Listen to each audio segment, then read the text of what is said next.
सुप्रभात विद्यार्थियों, आदर्श विद्या मंदिर की हिंदी विषय की ऑनलाइन कक्षा में आपका पुनः एक बार स्वागत है। इससे पूर्व जो ऑनलाइन शिक्षण का वीडियो बना था उसमें विद्यार्थियों आपको अंक विभाजन के बारे में बताया गया था। आज अपने अनिवार्य हिंदी की पुस्तक का प्रथम अध्याय शुरू करने जा रहे हैं। उस प्रथम अध्याय को प्रारंभ करने से पूर्व आपके जो मुख्य परीक्षा होती है उसके अंतर्गत एक प्रश्न रचनाकार कवि कवित्री से संबंधित प्रश्न आता है।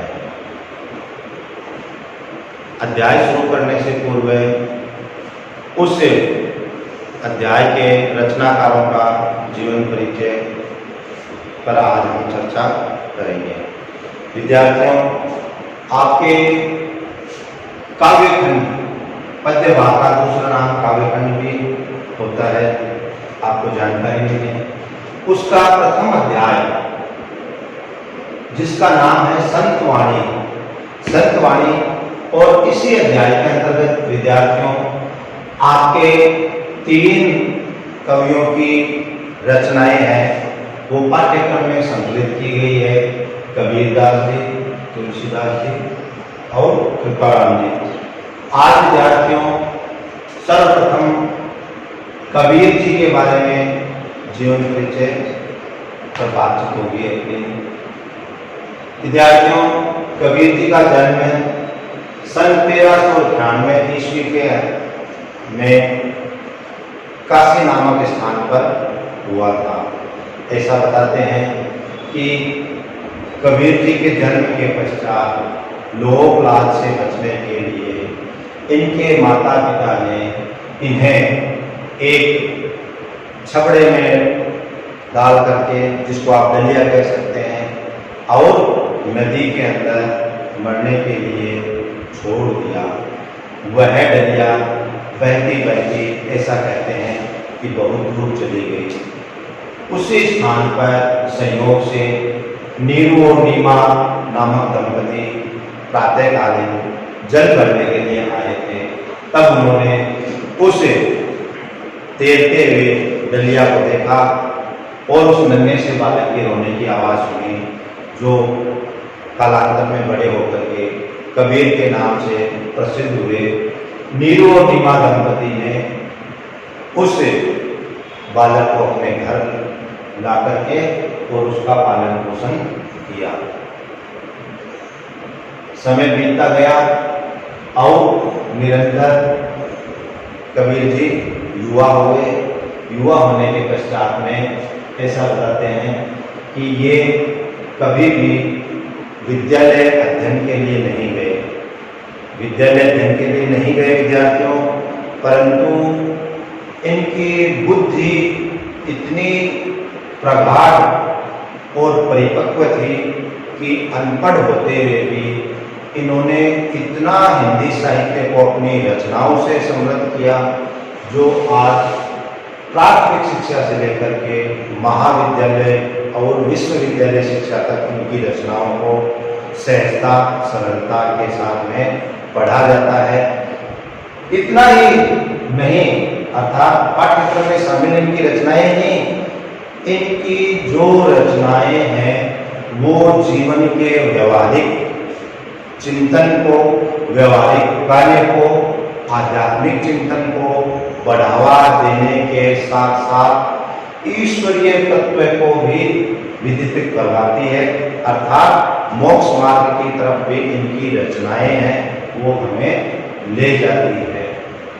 विद्यार्थियों, भक्ति के अंतर्गत निर्गुण और सगुण दोनों भक्तियों का उल्लेख है, परंतु सूरदास जी हैं वो साधुओं की संगति से, यानी साधुओं के साथ में रहते, जो उन्हें भक्ति संबंधी बातें बताते थे।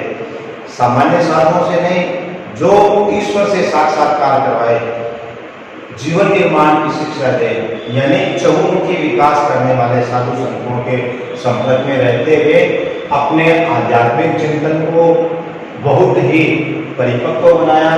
परिपक्व बनाने के बाद में इन्होंने निर्गुण भक्ति मार्ग को अपनाया।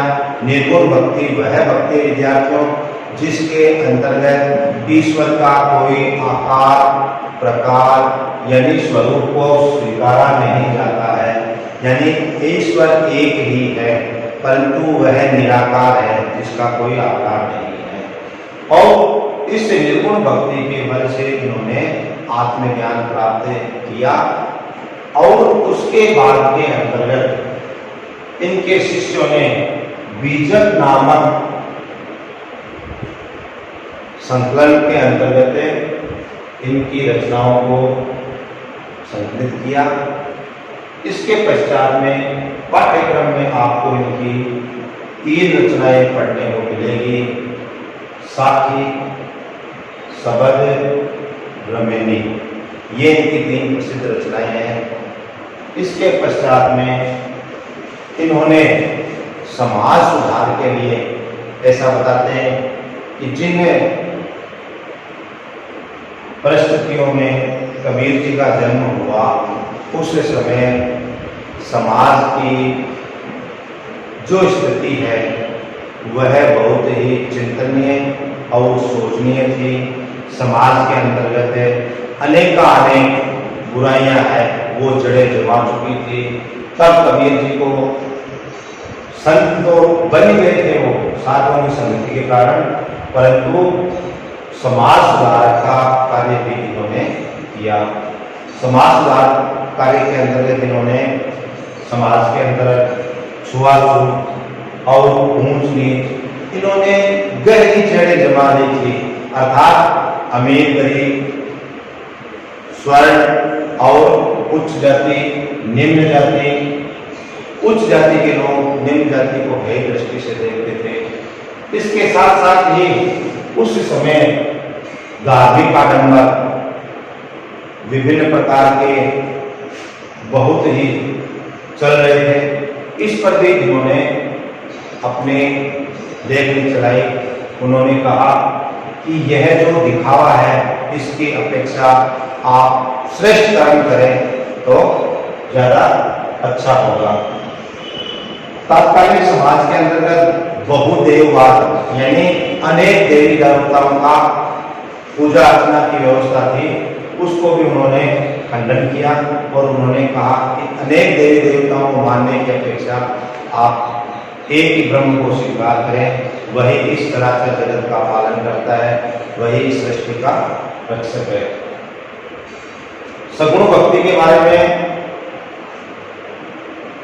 और निर्गुण भक्ति की धारा के ओतप्रोत इनकी भक्ति रही और साथ ही साथ लोगों को संदेश देने के लिए आज भी ऐसा हमें सुनने को मिलता है कि जो व्यक्ति काशी, क्योंकि काशी वो धार्मिक नगरी मानी जाती है, जो व्यक्ति काशी में जाकर के अपने प्राणों का त्याग करता है, अर्थात जिसकी मृत्यु काशी नामक पवित्र स्थान पर होती है, ऐसा बताते हैं कि वह व्यक्ति सीधा स्वर्ग में जाता है।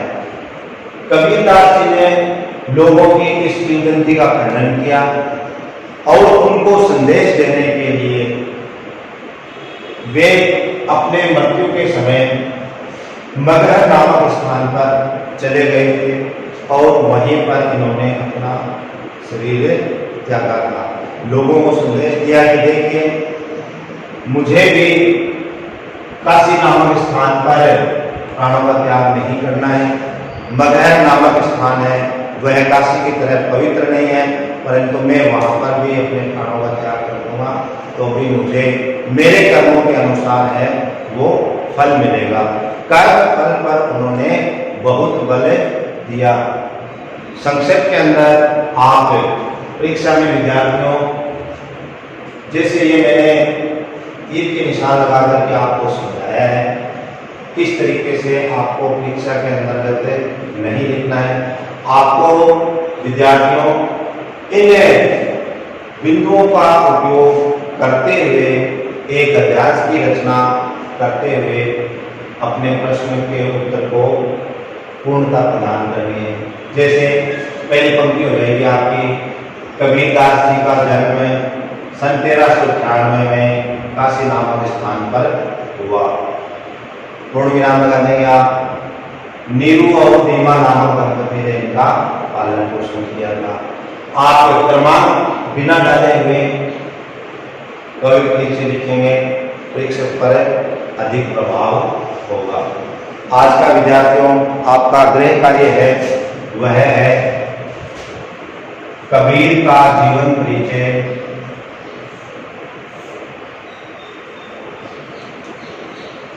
कबीर का जीवन परिचय 60 शब्दों में लिखिए।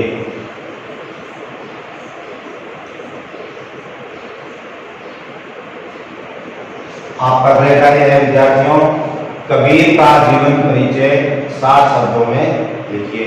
ये जो आपके बिंदु हैं इनको आप पैराग्राफ के रूप में, जिसको आप गद्यांश कह सकते हैं, बना करके लिखेंगे।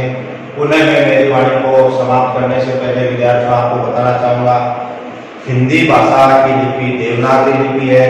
प्रतिवर्ष हम हिंदी दिवस 14 सितंबर को मनाते हैं। वर्तमान युग है वह हमारे देश की अर्थव्यवस्था को मजबूत बनाने का है, इसलिए स्वदेशी उत्पादों को अधिकाधिक अपने घरों में, अपनी दिनचर्या में स्थान दीजिए। स्वदेशी अपनाइए, भारत को बचाइए। जय हिंद।